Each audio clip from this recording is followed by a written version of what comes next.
Assalamualaikum warahmatullahi wabarakatuh.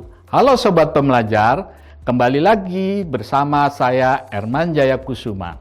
Kita akan melanjutkan pembahasan mengenai dampak perubahan regulasi dan asumsi dasar ekonomi makro atau disebut ADEM terhadap penerimaan negara bukan pajak bagian kedua. Mari kita simak pembahasannya. Baik Bapak Ibu Sobat Pembelajar, pada bagian kedua adalah dampak perubahan regulasi dan angka dasar ekonomi makro atau disebut ADEM. Perlu dijelaskan asumsi dasar ekonomi makro atau ADEM terhadap postur APBN sebagai berikut.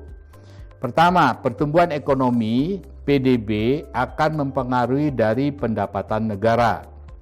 Kedua, inflasi akan mempengaruhi pendapatan negara dan belanja negara. Ketiga, nilai tukar rupiah akan mempengaruhi pendapatan negara, belanja negara, dan pembiayaan anggaran. Keempat, suku bunga akan mempengaruhi belanja negara. Kelima, harga minyak ICP akan mempengaruhi pendapatan negara dan belanja negara. Dan yang keenam, lifting minyak dan gas atau migas akan mempengaruhi pendapatan negara dan belanja negara.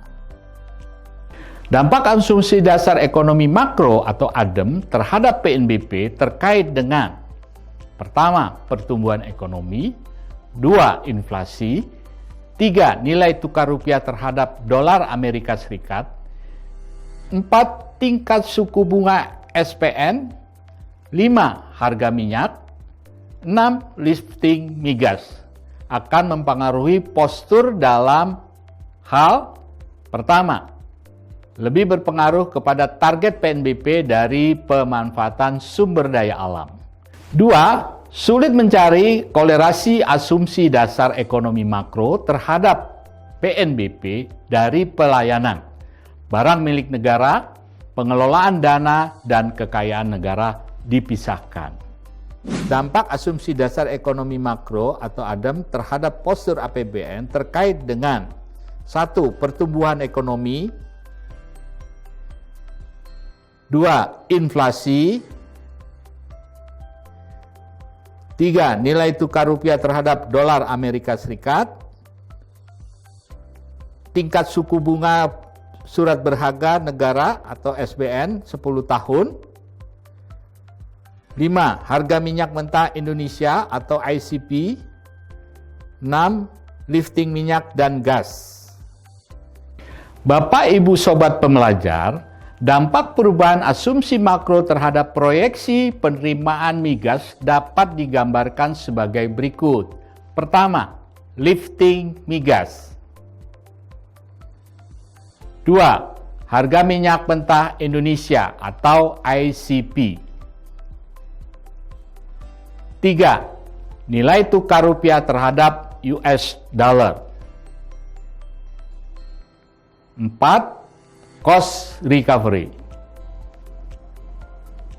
Pengaturan pengelolaan PNBP melalui PMK nomor 58 tahun 2023 merupakan perubahan dari PMK nomor 155 tahun 2021 tentang tata cara pengelolaan negara bukan pajak PNBP meliputi: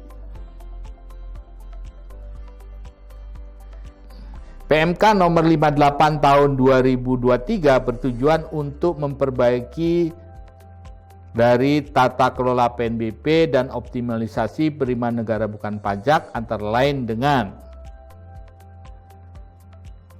Bapak Ibu Sobat Pembelajar, demikian bahasan kita terkait dampak perubahan regulasi dan asumsi dasar ekonomi makro disebut ADEM terhadap penerimaan negara bukan pajak. Saya harap Sobat Pembelajar dapat memahami materi yang disampaikan ini dengan baik. Terima kasih dan sampai jumpa. Wassalamualaikum warahmatullahi wabarakatuh.